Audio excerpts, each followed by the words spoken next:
Η Καπαδοκία λοιπόν, όλοι ίσως γνωρίζουμε που βρίσκεται στο κέντρο περίπου της Μικράς Ασίας και αποτέλεσε την τομή δύο δρόμων μεγάλων. Ο ένας δρόμος από τον Πόντο προς την απέναντι από την Κύπρο θάλασσα, κάθετος δρόμος, όπως βλέπουμε στο χάρτη, και ο άλλος δρόμος είναι η Βασιλική Οδός ή αλλιώς ο δρόμος του Μεταξιού, που πήγαινε από το Αιγαίο Πέλαγος ως την Κίνα. Επομένως, τα καραβάνια και πολλοί πολιτισμοί και πέρασαν από την Καπαδοκία και έχει μια ιστορία πολλών χιλιάδων ετών.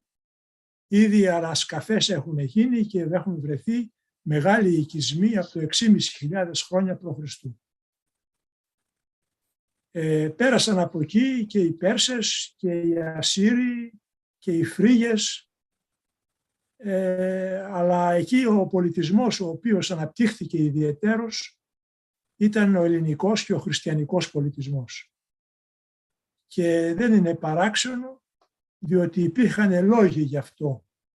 Ήδη από την εποχή των Χεταίων υπάρχει αλληλογραφία μεταξύ των βασιλέων των Χεταίων και των Αρχαιών, των Μικηνών, και υπάρχουν τα λεγόμενοι περίφημες δέλτη της Καπαδοκίας που περιέχουν σαν κτηματολόγιο, ας το πούμε έτσι, καταστάσεις ιδιοκτησίας γης.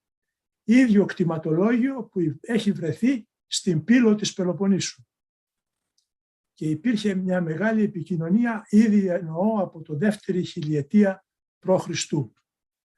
Όμως ιδιαιτέρως ο ελληνισμός εξαπλώθηκε στην Καπαδοκία και εδραιώθηκε μετά τα χρόνια του Αλεξάνδρου, τα ελληνιστικά χρόνια. Εκεί τότε υπήρξαν 20 βασιλείς της Καπαδοκίας, διότι η Καπαδοκία υπήρξε ανεξάρτητο κράτος από τον 3ο αιώνα π.Χ. ως τον 17 μετά Χριστόν, οπότε έγινε Ρωμαϊκή επαρχία, και οι βασιλιάδες ήταν 20 στον αριθμό από 2 βασιλικές οικογένειες. Αυτοί οι βασιλιάδες της Καπαδοκίας είχαν στενές γαμικές σχέσεις με τους Σελευκίδες, δηλαδή τους βασιλιές της Συρίας,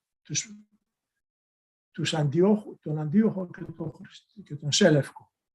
Παραδείγματος χάρη, ίσως έχουμε ακουστά ένα περίφημο ποίημα που υπάρχει του Κωνσταντίνου Καβάφη, ο Οροφέρνης, ο οποίος Οροφέρνης τι ήτανε γιος του Αριαράθη του 6ου της Καπαδοκίας, είχε μητέρα την κόρη του Αντιόχου του 3ου του Μεγάλου και γιαγιά την Στρατονίκη, η οποία ήταν κόρη του Αντιόχου του 2ου της Συρίας.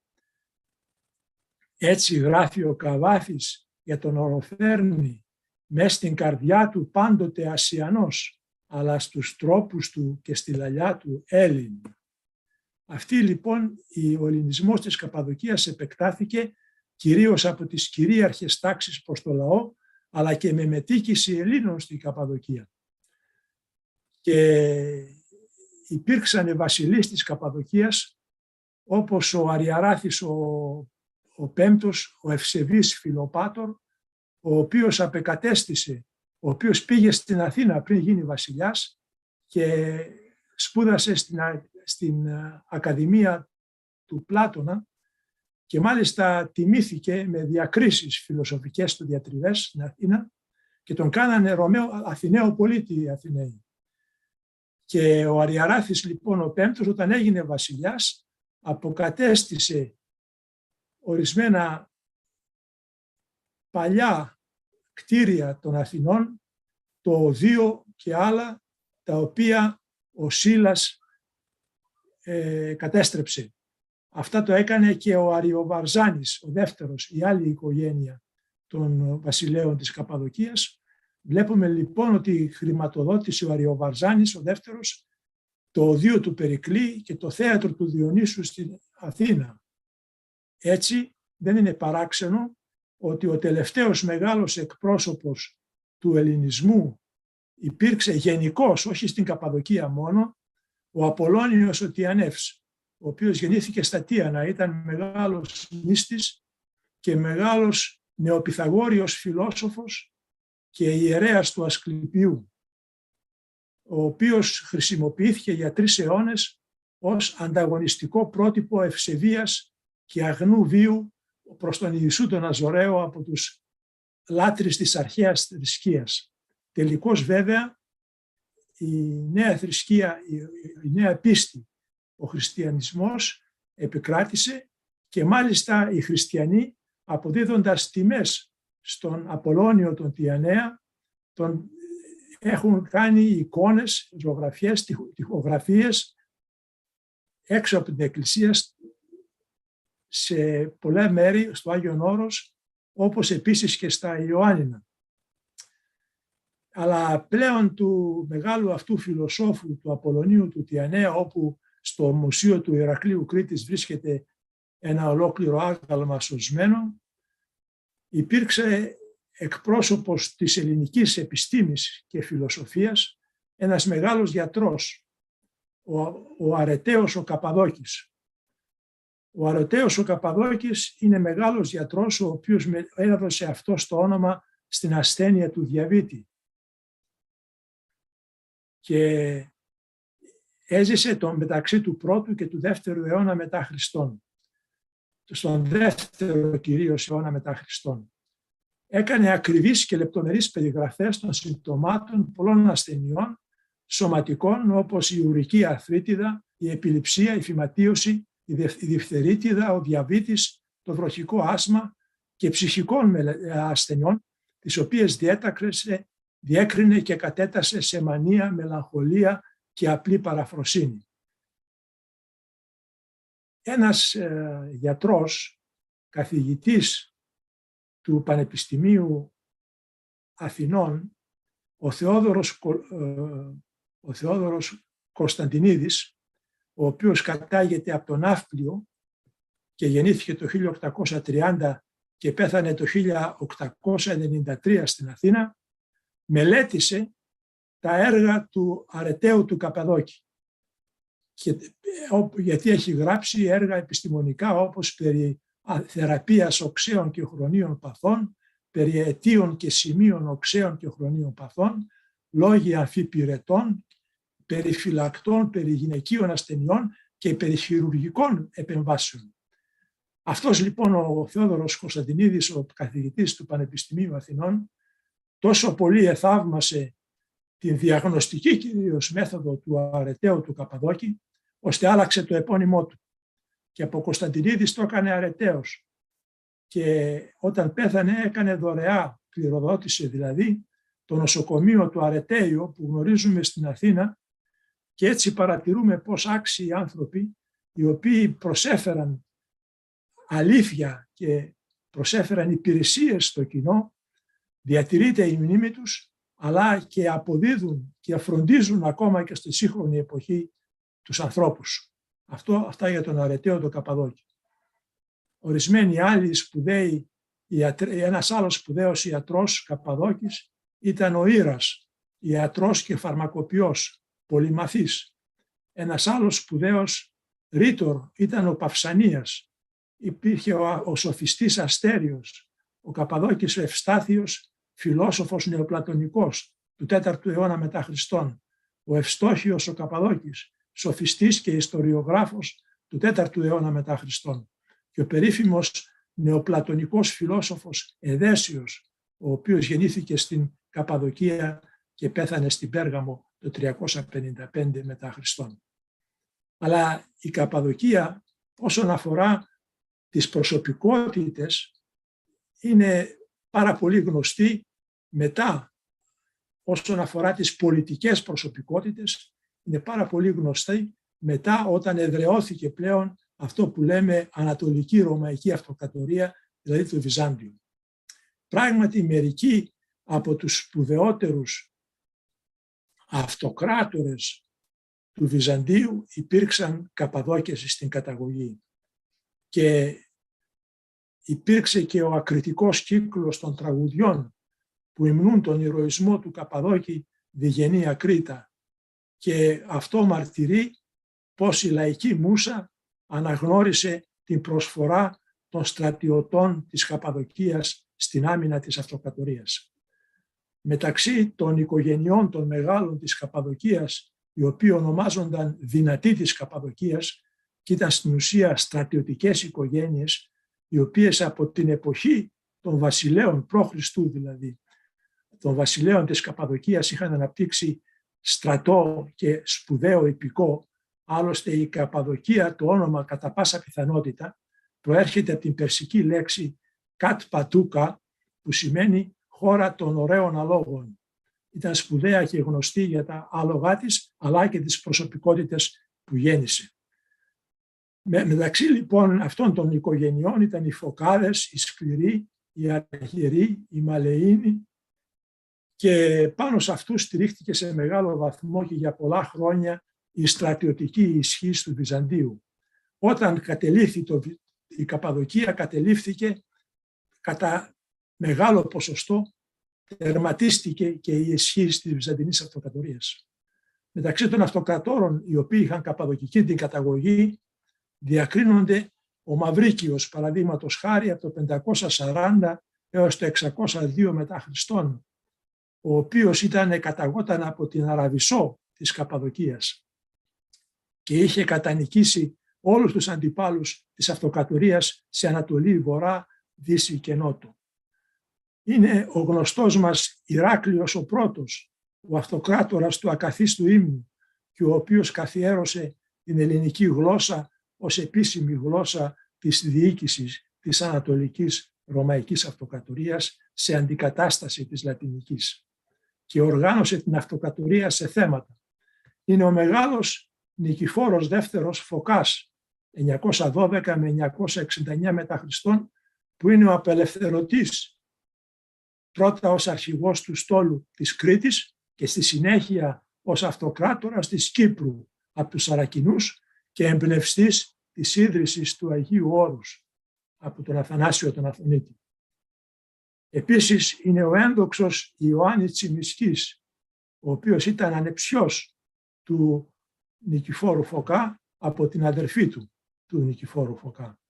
Ο ηρωικός Ρωμανός τέταρτος ο Διογέννης, και εν μέρη, διότι κατάγονται από διάφορα μέρη της Μικράς Ασίας, οι ιδρυτές της αυτοκρατορίας της Νικαίας, αδελφοί Θεόδωρος και Κωνσταντίνος Λάσκαρης, καθώς και ο εγγονός του πρώτου, ο βασιλιάς φιλόσοφος Θεόδωρος Β. Λάσκαρης, γιος της Λασκαρίνας, της Ειρήνης, δηλαδή η κόρης του Λάσκαρη, και του Ιωάννη Βατάτζη, στον οποίο αποδίδεται, στον Θεόδωρο Β. Λάσκαρη, που ήταν φιλόσοφος, αποδίδεται η περίφημη φράση «Μάνα μου είναι η Ανατολή και πρόγονοί μου οι Έλληνες». Ιδιαίτερη επίσης αναφορά επιβάλλεται να γίνει στην Καπαδοκικής καταγωγής, διότι ανήκε στην οικογένεια των Φωκάδων, ενώ σύμφωνα με μια άλλη εκδοχή των Σκληρών, μια πριγκιποπούλα η οποία έγινε αυτοκράτηρα, αλλά όχι στο Βυζάντιο, στην Αγία Ρωμαϊκή Γερμανική Αυτοκρατορία. Πρόκειται για τη Θεανό, η οποία παντρεύτηκε τον Όθωνα τον δεύτερο και έγινε αυτοκρατόρισα της Αγίας Γερμανικής Ρωμαϊκής Αυτοκρατορίας, εισήγαγε το αυτοκρατορικό τελετουργικό της αυλής της Κωνσταντινούπολης στη Γερμανική Αυτοκρατορική Αυλή και συνέβαλε στην ενοποίηση της γερμανικής γλώσσας και στην άνοδο του πολιτιστικού επίπεδου του γερμανικού λαού. Μάλιστα είναι αυτή που εισήγαγε τη χρήση του πυρουνιού στη Γερμανία, μεταξύ των Γερμανών. Αναγνωρίζοντας τη συνεισφορά της, οι Γερμανοί τίμησαν με σημαντικές εκδηλώσεις τη μνήμη της Θεοφανούς με την ευκαιρία της συμπλήρωσης 1000 ετών από το θάνατό της. Αλλά η Καπαδοκία, όπως είναι γνωστό, είναι κυρίως φημισμένη για τις χριστιανικές της προσωπικότητες, τους Αγίους. Και ερχόμαστε στους Αγίους.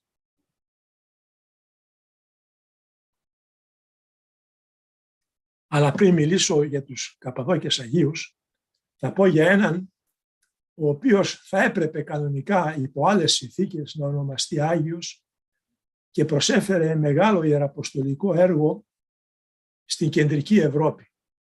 Πρόκειται για τον εκπολιτιστή των Γότων, δηλαδή των Βυσιγότων και των Οστρογότων, των Βανδάλων και των Βουργουνδών. Πρόκειται για τον Θεόφιλο Ουρφίλα, ο οποίος γεννήθηκε το 311 μετά Χριστόν από Καπαδόκιες που βρέθηκαν κατά χιλιάδες ακολουθώντας τον αυτοκράτορα τότε πρώην στρατηγό Βεσπασιανό το 70 μετά Χριστόν στην κεντρική Ευρώπη, όπου τους εγκατέστησε σε μια στρατιωτική πόλη Καρνούντο στις όχθες του Δούναβη. Από εκεί απόγονος λοιπόν αυτών των Καπαδοκών ήταν ο Θεόφιλος Ουρφίλας. Πολλές φορές ρωτώ Γερμανούς καθηγητές που συναντιόμαστε από πού προέρχεται, γιατί ξέρουν μερικοί, όχι όλοι, ποιος εφεύρε το γερμανικό αλφάβητο. Ήταν ο Ουρφίλας, ο οποίος για να γράψει, να μεταφράσει την Αγία Γραφή, κυρίως την Παλιά Διαθήκη, πλην του βιβλίου των Βασιλέων, στην γοτθική γλώσσα, μετάφρασε από τα ελληνικά στα γερμανικά, εφευρίσκοντας και χρησιμοποιώντας το γερμανικό, το νέο αλφάβητο γερμανικό, το οποίο κατασκεύασε με βάση το λατινικό και το ελληνικό αλφάβητο. Όταν λοιπόν τους ρωτώ, από πού λένε ήταν Γότθος. Καλά, λέω, από πού προέρχεται το Ουρφίλας. Μου λένε οι Γερμανοί καθηγητές, Βούλφ είναι ο λύκος. Το φύλας δεν ξέρουν να μου πούν από πού προέρχεται. Στην πραγματικότητα δεν είχαν επώνυμα την εποχή εκείνη, αλλά οι Γότθοι, μη μπορώντας να προφέρουν καλά το όνομα Θεόφιλος, πρόφεραν κάτι σαν Ούλφιλα, μπερδεύονταν η γλώσσα τους. Και τελικά τον ονόμασαν Ουλφίλα, Ούλφιλα, τον λένε στα γερμανικά.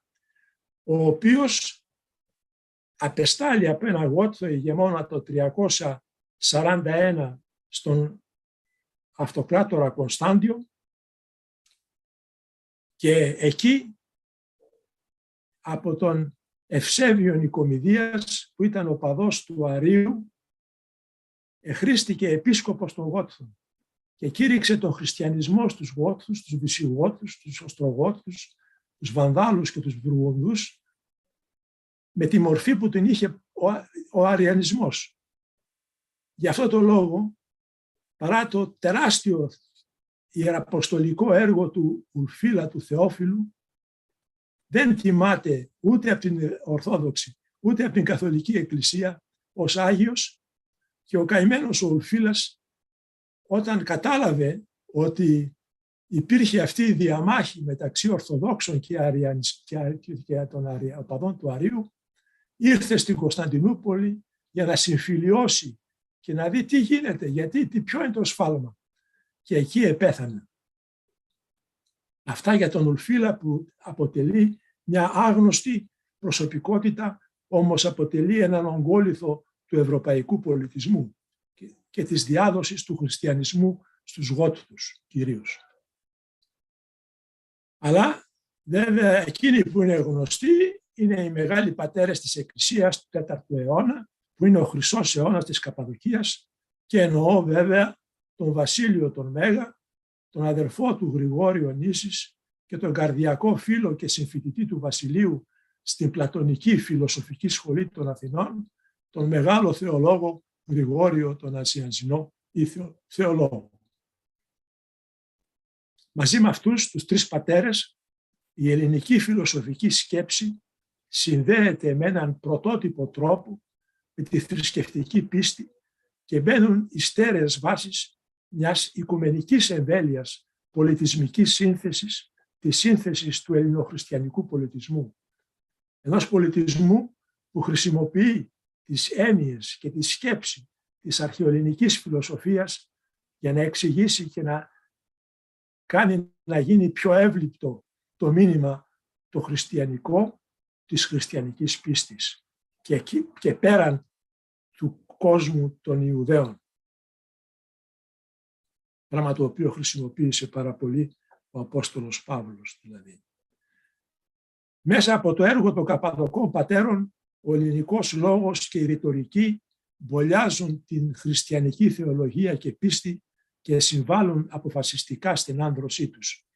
Η Καπαδοκία γίνεται πηγή διάδοσης της χριστιανικής πίστης με σωρία μαρτύρων, αγίων και οσίων. Από ό,τι είμαι σε θέση να γνωρίζω, καμιά άλλη περιοχή πάνω στη γη δεν έδωσε τόσους πολλούς και σημαντικούς χριστιανούς αγίους σε αναλογία πληθυσμού. Η Καπαδοκία είναι η κατεξοχήν χώρα των Αγίων. Πέρα όμως από τους γνωστούς αυτούς πατέρες, και για τους οποίους βέβαια λέω γνωστούς, δεν πρέπει να τους παρακάμψουμε έτσι, να τους ξεπετάξουμε έτσι χωρίς να αναφερθούμε στο Βασίλειο τον Μέγα, ο οποίος έκανε τόσο μεγάλο έργο και πνευματικό και κυρίως προσφοράς στο κοινωνικό σύνολο με οικοτροφία, ορφανοτροφία, νοσοκομεία. Ξέρετε, είναι ο πρώτος που οργάνωσε στον κόσμο συστηματικό νοσοκομείο. Είναι ο Μέγας Βασίλειος. Και είναι αυτός ο οποίος μαζί με άλλους από την Αίγυπτο μοναχούς εδραίωσαν το μοναχισμό και έβαλαν κανόνες στο μοναχικό βίο. Και βέβαια έγραψε και την περίφημη Θεία Λειτουργία του Μεγάλου Βασιλείου, την οποία η Εκκλησία μας τελεί την 1η του μηνός Ιανουαρίου. Αλλά πέραν από αυτούς τους Αγίους, και βέβαια επίσης να αναφέρω, κοιτάξτε, το πνεύμα του Βασιλείου πώς ήταν και θεωρητικό, πνευματικό και πρακτικό. Πάντοτε όταν έβλεπε νέους οι οποίοι ήταν άξιοι, ήθελε να τους προωθήσει και να τους μάθει τα γράμματα, να τους στείλει να γίνουν καλοί επιστήμονες πέρα από την πίστη. Και έστελνε πολλές συστατικές επιστολές.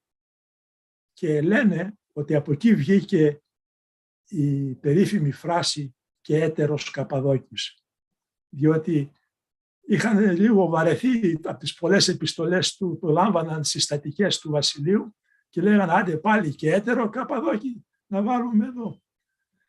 Είναι μια εκδοχή αυτή. Η άλλη εκδοχή είναι ότι ο Βασίλειος και ο Γρηγόριος ήταν φίλοι ήδη στην Ακαδημία του Πλάτωνα και όπου βρισκόταν ο ένας βρισκόταν και ο άλλος. Και λέγανε «Α, πού είναι ο έτερος Καπαδόκης» όταν βλέπαν τον έναν. Δηλαδή, πού είναι ο Βασίλειος όταν έβλεπαν τον Γρηγόριο, πού είναι ο Γρηγόριος όταν έβλεπαν τον Βασίλειο. Και είναι ένα περιστατικό που δείχνει το πνεύμα ανοχής του Βασιλείου. Κάποτε κυνηγούσαν έναν μεγάλο μάγο λεγόμενο της Καπαδοκίας. Οι μάγοι ήταν θρησκευτικοί τελετάρχες, ας το πούμε έτσι, της περσικής θρησκείας, του ζωροαστρισμού. Ο μέγας αυτός ο μάγος δεν είχε που να κρυφτεί και κρύφτηκε στο σπίτι του Μεγάλου Βασιλείου. Ο Μέγας Βασίλειο, οι χριστιανοί ήρθαν απ' έξω και ζητούσαν επιγόντως να τους παραδώσει τον Μέγα Μάγο. Ο Βασίλειος, βλέποντας ότι κινδυνεύει η ζωή του μάγου, είπε «Μα δεν είναι ο μάγος εδώ, κακώς πληροφορηθήκατε. Δεν υπάρχει κανένας άλλος πριν εμού εδώ», τους είπε ψέματα. Όμως πήγαν αυτοί και διαμαρτυρήθηκαν στο Γρηγόριο και λέει ο Βασίλειος κρύβει το μάγο. Κοίταξε, πες του να τον παραδώσει. Και ο Γρηγόριος απάντησε «Εάν πράγματι σας είπε ο Βασίλειος ότι δεν ήταν ο μάγος σπίτι του, θα ακούτε το Βασίλειο τι σας λέει». Και στη συνέχεια, απευθυνόμενος στο Βασίλειο, του είπε «Πρόσεξε Βασίλειε, μην ξανακάνεις τέτοια πράγματα, γιατί ούτε εγώ θα μπορώ να σε σώσω». Εν πάση περιπτώσει, έστω και ας πούμε ότι αληθεύει αυτή η περίπτωση, η οποία έχει καταγραφεί όμως. Ο Βασίλειος λοιπόν είναι ένα υπόδειγμα χριστιανού με δράση, γνώση και ανοχή, αλλά και ταυτόχρονα όταν στο Μόδης του έλεγε «Αν με χτυπήσεις θα πεθάνω αμέσως γιατί είμαι άρρωστος, αν με εξορίσεις παντού είναι ο Θεός, πατρίδα είναι ο Θεός, παντού βρίσκεται ο Θεός και αν μου πάρεις την περιουσία δεν έχω τίποτα γιατί την έχω δώσει». Και όταν του είπε «Μα μόνο εσύ ανθίστασε από τους επισκόπους στον Αριανισμό, απάντησε, τότε δεν γνώρισες αληθινούς επισκόπους και κέρδισε τον σεβασμό και του μόδιστου και του αυτοκράτορα, ο Άλλη. Ο Νήσης ο Γρηγόριος είναι γνωστός για το ποιητικό αλλά και το θεωρητικό του έργο και το πόσο ωραία ελληνικά έχει γράψει. Ο δε Γρηγόριος ο Ναζιανζινός είναι γνωστός και για το έργο του, αλλά κυρίως τον αγώνα που έδωσε στην Κωνσταντινούπολη κατά του αριανισμού και όπου δεν υπήρχε εκκλησία να λειτουργήσει και μετέτρεψε ένα διαμέρισμα σε εκκλησία της Αναστάσεως και από εκεί, βγάζοντας τους περίφημους θεολογικούς του λόγους, κατάφερε να ανατρέψει την κατάσταση και μέσα σε ένα χρόνο να κερδίσει όλες τις εκκλησίες της Κωνσταντινούπολης, τους ναούς. Πέρα λοιπόν από αυτούς τους μεγάλους, έχουμε και άλλους περίφημους πατέρες και αγίους, όπως ο Αμφιλόχιος, ο Εικονίου Αμφιλόχιος, ο Πολιούχος της Λάρισσας Αχίλιος, ο Βλάσιος, ο Γερμανός, και στέκομαι λίγο ακόμα στο μεγαλομάρτυρα Γεώργιο τον Τροπεοφόρο από τα ποτάμια της Καπαδοκίας.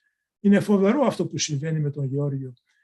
Δηλαδή, στο όνομα του Γεωργίου έγινε μεγάλη διάδοση του χριστιανισμού. Και ίσως πολλοί δεν το γνωρίζουν ότι η Ιεραπόστολος Νίνα, η οποία ήταν συγγενής του Αγίου Γεωργίου, είναι αυτή που εχριστιάνισε τη Γεωργία και το κράτος της Γεωργίας έχει το όνομα Γεωργία χάρη του συγγενού της, του Αγίου Γεωργίου, και είναι ο προστάτης της χώρας αυτής. Είναι προστάτης, όπως λέει και το τροπάριό του, και πτωχών και ασθενών και βασιλέων. Και η οικογένεια, η βασιλική παραδείγματος χάρη της Αγγλίας, έχει προστάτη τον Άγιο Γεώργιο. Και η σημαία του Ηνωμένου Βασιλείου, που έχει 3 σταυρούς, ο κεντρικός σταυρός είναι του Αγίου Γεωργίου. Οι άλλοι 2 είναι και εκπροσωπεί την Αγγλία. Οι άλλοι 2 είναι του Αγίου Πατρικίου που εκπροσωπεί την Ιρλανδία και του Αγίου Ανδρέα που εκπροσωπεί τη Σκωτία. Ο Άγιος Γεώργιος λοιπόν, ο περίφημος τροπεοφόρος, η Γοργονία, ο Γόρδιος, η Δωροθέα, ο Ελάσιπος, η Εμέλεια, ο Ερμίας, η Ερωτιίδα, ο Ιλαρίων, ο Μάμας, η Μακρίνα, η Ισαπόστολος Νίνα, ο Σάββας ο Υγειασμένος, ο οποίος γεννήθηκε στη Μουταλάσκη της επαρχίας Κεσαρίας της Καπαδοκίας και είναι γνωστός πάρα πολύ, όχι μόνο ως Άγιος, αλλά και ως ιδρυτής πολλών μονών, και η Μέση Ανατολή, ο χριστιανισμός της Μέσης Ανατολής οφείλει πάρα πολλά στο Σάββα τον Υγειασμένο, ο οποίος άρχισε τη μοναστική του ζωή στην Ιερά Μονή του Τιμίου Προδρόμου, στο Ζιντζίδερε, στα Φλαβιανά δηλαδή, έξω από την Κεσάρια της Καπαδοκίας. Αλλά πέραν αυτών και στη σύγχρονη εποχή, και μάλιστα υπάρχουν Άγιοι οι οποίοι σε μεγάλο βαθμό προέρχονται από την Καπαδοκία. Όπως αναφέρθηκε προηγουμένως ο Άγιος Αρσένιος, ο Χατζή Εφεντής, όπως τον αναφέρουν οι Φαρασιώτες, όπως επίσης ο Άγιος Παΐσιος, όπως ο Άγιος Γεώργιος, ο νεότερος από την Νεάπολη της Καπαδοκίας, όπως από τον Εύσεχυρ, όπως ο Άγιος Δημήτριος ο Μυστιώτης και άλλοι, ο Ιερώνυμος ο Γέρον της Αιγίνης, ο Χατζηγεώργης ο Αθωνίτης και άλλοι οι οποίοι έχουν μεγάλη επιρροή στο χριστιανικό πλήρωμα. Ιδιαίτερα όμως για την επιβίωση και τη σωτηρία της Ρωμιοσύνης στην Καπαδοκία κατά τη Μικρασιατική καταστροφή υπήρξε η δράση του Αγίου Εθνομάρτυρα Προκοπίου Επισκόπου Εικονίου. Ο Εικονίου Προκόπιος, ο οποίος είναι ένας από τους 5 επισκόπους που αγιοποιήθηκαν της Μικράς Ασίας, οι άλλοι είναι ο Κιδωνίων Γρηγόριος Κατακόσμων Αναστάσιος Σαατσόγλου ή Ορολογάς, ο Μοσχονησίων στη δράση του Αγίου Εθνομάρτυρα. Δεν ακούγεται καλά ο εισηγητής καθόλου. Δηλαδή, ο Εικονίου Προκόπιος, αν δεν αρθεί η δυσκολία αυτή, δεν λοιπόν, ο Μοσχονησίου Αμβρόσιος, οι άλλοι είναι ο Κιδωνίος, ο Σμύρνης Χρυσόστομος, ο Ζήλων Ευθύμιος. Ο Προκόπιος, λοιπόν, ο οποίος καθυστέρησε τον Κεμάλ στην δημιουργία της τουρκοορθόδοξου πατριαρχείου, είναι αυτός που με τη παρελκυστική φαναριώτικη πολιτική του κατάφερε να δημιουργήσει εκείνες τις συνθήκες καθυστέρησης που να μην μπορέσει τελικά ο Κεμάλ και ο Ισμέτ Ινανού να παρουσιάσουν το σχέδιό τους για την τουρκοορθόδοξη εκκλησία και σε διεθνές επίπεδο. Επίσης από την Καπαδοκία κατάγεται ένας περίφημος εθνομάρτυρας κι αυτός, αλλά του 1821. Γιατί κουνάτε το κεφάλι σας, κύριε? Ο Κύριλλος ο Έκτος, κατά κόσμον Κωνσταντίνος Σερπεντζόγλου, ο οποίος γεννήθηκε το 1769 στη Θράκη και ήταν καταγωγής από τη Μικρά Ασία, διότι ο πατέρας και η μάνα του κατήγονται από τη Κεσάρια. Ήταν Μητροπολίτης Εικονίου από το 1803 έως το 1810 και Οικουμενικός Πατριάρχης Κωνσταντινουπόλεως μεταξύ των ετών 13 και 18. Ήταν από τους πιο μορφωμένους πατριάρχες που πέρασαν από την Κωνσταντινούπολη. Και κρεμάστηκε το 1821, λίγες μέρες μετά τις 10 Απριλίου που κρεμάστηκε ο Γρηγόριος ο Πέμπτος, που μάλλον μαρτύρησε ο Γρηγόριος ο Πέμπτος, κρεμάστηκε στα κάγκελα της Μητροπόλεως της Αδριανουπόλεως μαζί με τον αρχιδιάκονό του, διότι κατηγορήθηκε ότι είχε έρθει σε επαφή με μέλη της φιλικής εταιρείας και προετοίμαζαν την Επανάσταση. Έχει παράγει μεγάλο έργο περιγραφής της μεγάλης αρχισατραπείας του Εικονίου, όπως λέγεται, και ένα χάρτη της Καπαδοκίας μαζί και της Λικαονίας που τον είχε κάνει στη Βιέννη υπό την επιστασία του Άνθιμου Γαζή. Στη νεότερη εποχή η χριστιανική πίστη ήταν αυτή που στήριξε τους Ρωμιούς της Καπαδοκίας και τους σύνδεσε και τους κράτησε με δεσμούς άρρηκτους τόσο με το Πατριαρχείο όσο και με την Ελλάδα.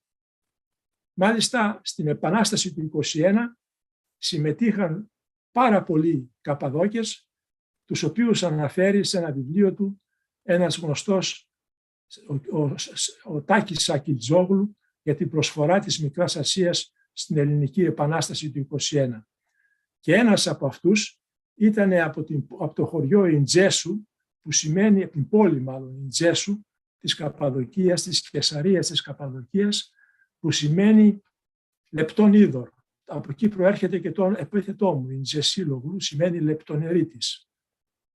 Αυτός ο Ιορδάνης, ένας Ιορδάνης από εκεί, πήγε και κατατάχθηκε στον ελληνικό στρατό και μάλιστα υπηρέτησε στην προσωπική φρουρά του Όθωνα και όταν πήρε σύνταξη έγραψε περίφημα ένα χειρόγραφο από μνημονεύματα περί πίστεως και πατρίδος, ένεκα, στα οποία εξηγεί ότι αυτός το όνομά του είναι Ιορδάνης Λεπτοειδωρεύς από το Ιντζέσου της Κεσαρίας της Καπαδοκίας. Έτσι λοιπόν αναμίχθηκαν με τον νέο ελληνισμό της Ελλάδος, τον ελλαδικό χώρο, από την πρώτη στιγμή της δημιουργίας του ελληνικού κράτους. Και γιατί δημιουργήθηκε μια μεγάλη δίψα για μόρφωση σε όλη τη διάρκεια του 19ου αιώνα, την οποία δίψα για μόρφωση υπηρέτησαν ένας μοναχός, κυρίως ονόματι Γερμανός, και πάρα πολλοί επίσκοποι, όπως ο Παΐσιος ο δεύτερος επίσκοπος Κεσαρίας και πάρα πολλοί άλλοι επίσκοποι της Καπαδοκίας, ίδρυσαν σχολεία σε κάθε χωριό της Καπαδοκίας. Και οι Καπαδόκες, ξέρετε, ήταν μεταναστευτικός λαός και μετάβαιναν για εργασία στα μεγάλα κέντρα της Οθωμανικής Αυτοκρατορίας. Και από εκεί έστελναν χρήματα και κάνανε ευεργεσίες για τη δημιουργία τεράστιων ναών. Και σήμερα, αν πάτε στην Καπαδοκία, θα δείτε μικρά χωριά με ένα τεράστιο ναό πετρόκτιστο που δεν πέφτει με τίποτα και έχει μείνει από τότε. Αυτοί λοιπόν με την χρηματοδότηση και ευεργεσία δημιουργούσαν σχολεία και εκκλησίες και έτσι ο ελληνισμός διαδόθηκε μέχρι το μεδούλι των οστών της Καπαδοκίας, με συνέπεια ακόμα και στις περιοχές που υπήρχε τουρκοφωνία, η οποία, αν έχω καιρό, θα εξηγήσω πώς παράχθηκε. Αν με ρωτήσετε θα σας απαντήσω. Διαδόθηκε πλήρως η ελληνική γλώσσα και η μόρφωση και η ανάπτυξη των Καπαδοκών υπήρξε τεραστία. Ιδιαίτερα πρέπει να τονίσω τη συνεισφορά της μονής του Τιμίου Προδρόμου στο Ζιντζίδερε, Φλαβιανά της Καισαρίας, την οποίον ανακαίνισε κατά τον 19ο αιώνα ο επίσκοπος Καισαρίας Παΐσιος ο δεύτερος από τα Φάρασα. Το όνομά του το επώνυμο το πραγματικό ήταν Κεπόγλου. Και βέβαια βελτίωσε στη συνέχεια ένας σπουδαίος επίσκοπος, ο Ιωάννης Αναστασιάδης, καταγόμενος από το Ιντζέσου και αυτός, ο οποίος είχε κάνει τις σπουδές διδακτορικές στην Αθήνα, στο Στρασβούργο, στη Χαϊδελβέργη και στο Γκέτιγκεν. Τέτοιοι άνθρωποι με πολύ αγώνα, με πολύ μεγάλη προσφορά, διατήρησαν το ελληνικό πνεύμα και το χριστιανικό ήθος και τη χριστιανική πίστη. Με συνέπεια, πάρα πολλοί διανοούμενοι να βγουν στην Καπαδοκία και μεγάλοι δάσκαλοι. Βέβαια, είναι γνωστός σε όλους ίσως ο Παύλος Καρολίδης, ο οποίος κατέλαβε την έδρα της ιστορίας του ελληνικού έθνους στο Πανεπιστήμιο Αθηνών. Ο Δημήτριος Μαυροφρίδης, Καρακάσογλου, από το Ανδρονίκιο και οι δύο, και ο Καρολίδης και ο Μαυροφρίδης. Ο Σεραφείμ Ρίζος και ο Αρχέλαος Σαραντίδης από τη Συνασσό. Ο Αναστάσιος Λεβίδης Καζαντζόγλου από τον Άγιο Κωνσταντίνο. Ο Φίλιππος Παπαγρηγορίου Αριστοβούλου από τον Εύσεχυρ, Νεάπολη. Ο Σαμουήλ Αλεκτορίδης Κοκονιόσογλου από το Φερτέκι. Ο Αρχιμανδρίτης Ιωάννης Παντελεημονίδης από το Γκέλβερι, Καρβάλι. Ο Γεώργιος Μαυροχαλιβίδης από την Αξό. Ο Απόστολος Χατσιφιλιππίδης από τα Σύλατα. Ο Επίσκοπος Ιωάννης Αναστασιάδης, τον οποίον αναφερθήκαμε, πρόδρομος Ιντζεσουλίογλου από το Ιντζέσου. Βέβαια, αυτοί οι άνθρωποι υπήρξαν στην Καπαδοκία, αγωνίστηκαν στην Καπαδοκία, αλλά και άλλοι οι οποίοι γεννήθηκαν στην Καπαδοκία και ήρθανε και έδωσαν τα φώτα στον νέο ελληνισμό. Μεταξύ αυτών, είπα στον Καρολίδη, γιατί και να πω το εξής, ο Καρολίδης ήξερε γύρω στις 16 ξένες γλώσσες.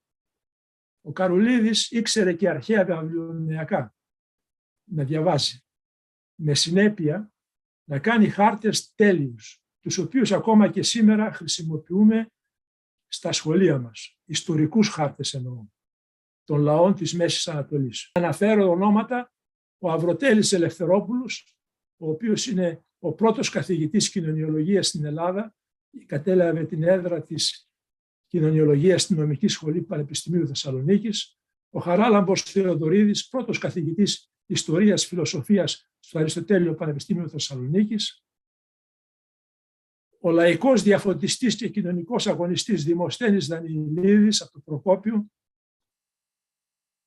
Και βέβαια ο μεγάλος μας ποιητής Γεώργιος Σεφέρης, από τη μεριά του πατέρα του διεθνολόγου Στυλιανού Σεφεριάδη, ο οποίος πήρε το πρώτο βραβείο Νόμπελ. Ο υψηλού ήθους υπουργός και καθηγητής Πανεπιστημίου Ακαδημαϊκός και πρόεδρος της Ακαδημίας Αθηνών Γιάνγκος Πεσματζόγλου. Ο μεγάλος σκηνοθέτης τιμηθής με 3 Όσκαρ Ηλίας Καζάν, Καζαντζίογλου το πραγματικό του όνομα, και βέβαια στον οικονομικό τομέα οι μεγάλοι επιχειρηματίες διεθνώς γνωστοί, ο πρόδρομος Μποδοσάκης Αθανασιάδης και ο Αριστοτέλης Ωνάσης, από μάνα και πατέρα από τον Μουταλάσκη της Καπαδοκίας, γεννηθής βέβαια στη Σμύρνη.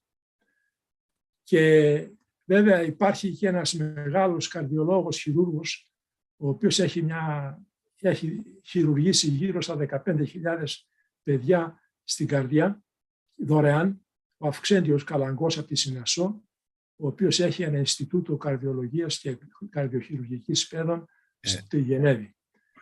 Θέλω να τελειώσω διαβάζοντας 2-3 σειρές από το περίφημο έργο του Γιώργου Σεφέρη, 3 μέρες στα πετροκομμένα μοναστήρια της Καπαδοκίας, όταν πήγε εκεί τον Ιούλιο του έτους 1950 και προσκύνησε, έκανε γονικλησία πνευματική στη χώρα των προγόνων. Γράφει ο Γιώργος Σεφέρης, πρέπει να μπορεί κανείς να ζήσει με άνεση ένα διάστημα σε αυτά τα μέρη, να ειδεί και να ξαναειδεί, να αργοπορήσει, να στοχαστεί και να αναμετρήσει.